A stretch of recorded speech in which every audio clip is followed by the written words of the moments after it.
ৰাজ্যত উচ্ছেদ অভিযান চলিবই। মই যেতিয়ালৈকে মুখ্যমন্ত্ৰী থাকো মিয়া মুছলমানৰ লগত মোৰ যুদ্ধ চলি থাকিব। কোনো ক্ষেত্ৰতে বোলে জুবিন গাৰ্গৰ মৃত্যু হল তাৰ কাৰণে মিয়াবিলাক ৰক্ষা পৰিলে এইটো নহয়। অৰ্জুন সব্যসাচী আছিলে, দুই হাতেদি খৰ মাৰিব জানিছিলে। আমি জুবিনকো ন্যায় দিম, মিয়া মুছলমান যিসকল অনুপ্ৰৱেশকাৰী তেওঁলোককো কষ্ট দিয়ে থাকিম। জুবিন ক্ষেত্ৰত ইতিমধ্যে একাংশ ৰাজনৈতিক দলৰ নেতাকৰ্মীয়ে বিভিন্ন প্ৰতিবাদ মুখৰ কৰিব খুজিছে, চলিলে পৰ্যবেক্ষণ কৰিব খুজিছে। চাওক, যিসকলে জুবিনৰ গান এটা মনত পেলাই দিব ক'লে গান এটা গাব নোৱাৰে। জুবিনৰ কোনোদিনা ফাংচনতো অহা নাছিলে। তেনেকুৱা এচাম মানুহক কংগ্ৰেছ অখিল গগৈয়ে সমাধিস্থললৈ লৈ আহে। তাৰ ফলত প্ৰকৃত অনুৰাগীসকলে তাত প্ৰৱেশ কৰাত কষ্ট পায়। আজি বিশেষকৈ মিয়া সমাজৰ এচাম মানুহে অযথা গধূলি তেওঁলোকে জুবিনৰ সমাধিত আহি জুবিনক কষ্ট দিয়া কামটো কৰি থাকে। কাৰণ জুবিনৰ যদি হুৰ হুৰ হুৰাই দিয়ে গানটো মনত পেলায় বা জুবিনৰ যদি ইণ্টাৰভিউটো আপোনালোকে দেখিব তেওঁ কিমান দুখ কৰিছিল যে অসমত কিমান মিয়া সোমালে বুলি। আজি কংগ্ৰেছে জুবিনক ৰাজনৈতিক উদ্দেশ্যত ব্যৱহাৰ কৰিব খুজিছে। বিজেপিয়ে প্ৰতিটো পদক্ষেপতে জুবিনে যাতে প্ৰকৃত সন্মান পায় তাৰ বাবে চেষ্টা কৰিছে। এপ্ৰিলত ইলেকশ্যন হৈ যোৱাৰ পিছত ডুপ্লিকেট জুবিনৰ অনুৰাগীবিলাক নোহোৱা হৈ যাব।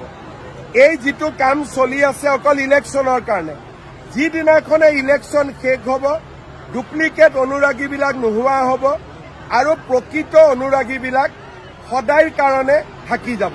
যেনেকে ভূপেন হাজৰিকাৰ লগত আছে, জ্যোতিপ্ৰসাদ বিষ্ণু ৰাভাৰ লগত আছে, তেনেকে জুবিন গাৰ্গৰ লগতো থাকি যাব। ইলেকশ্যনলৈকে ডুপ্লিকেটবিলাক থাকিবই। আপুনি ৰখাব গ'লে আৰু তেওঁলোকে বেছিকৈ জুবিনৰ সমৰ্থক হৈ পৰে। যদি আপোনালোকে তেওঁক সোধে জুবিনৰ গান এটা গাচোন, নাম এটা কচোন, একো ক'ব নোৱাৰে।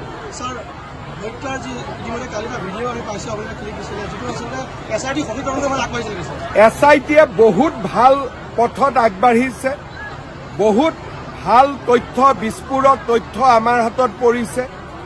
আৰু মই ভাবোঁ যে 10 ডিচেম্বৰৰ ভিতৰত 17 তাৰিখে লাষ্ট ডেট, তাৰ আগতে মই 10 বুলিয়ে মনত ভাবি থৈছোঁ। জুবিনৰ ঘটনাক সম্পূৰ্ণ ৰাইজৰ সন্মুখলৈ আমি আনিব পাৰিম। কৰবাত অসমৰ ৰাইজ আচৰিতো হ'ব, অলপ দুখো পাব, কষ্টও পাব, লগতে খঙো উঠিব। গতিকে মই ভাবোঁ যে 10 তাৰিখৰ ভিতৰত, 17 তাৰিখে লাষ্ট ডেট, 10 ডিচেম্বৰৰ ভিতৰত জুবিনক ন্যায় দিয়াৰ যিটো আচল পদক্ষেপ SIT চাৰ্জশ্বিট তাক আমি দাখিল কৰিম।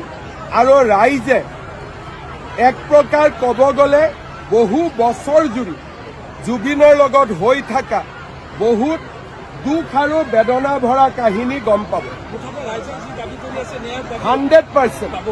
100%। হিমন্ত বিশ্ব শৰ্মাই যদি কিবা এটা কাম হাতত লয় তাক শেষ নোহোৱালৈকে মই নেৰো।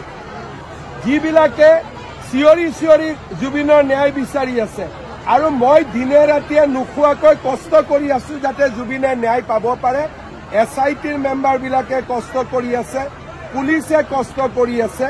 কাৰণ আমি অসমীয়া মানুহবোৰ হলো জুবিনৰ প্ৰকৃত অনুৰাগী আৰু সেইকাৰণে জুবিনক ন্যায় দিয়াটো আমাৰ দায়িত্ব। আৰু সেই দায়িত্ব আমি নিষ্ঠা আৰু সততাৰে সৈতে আমি পালন কৰিম।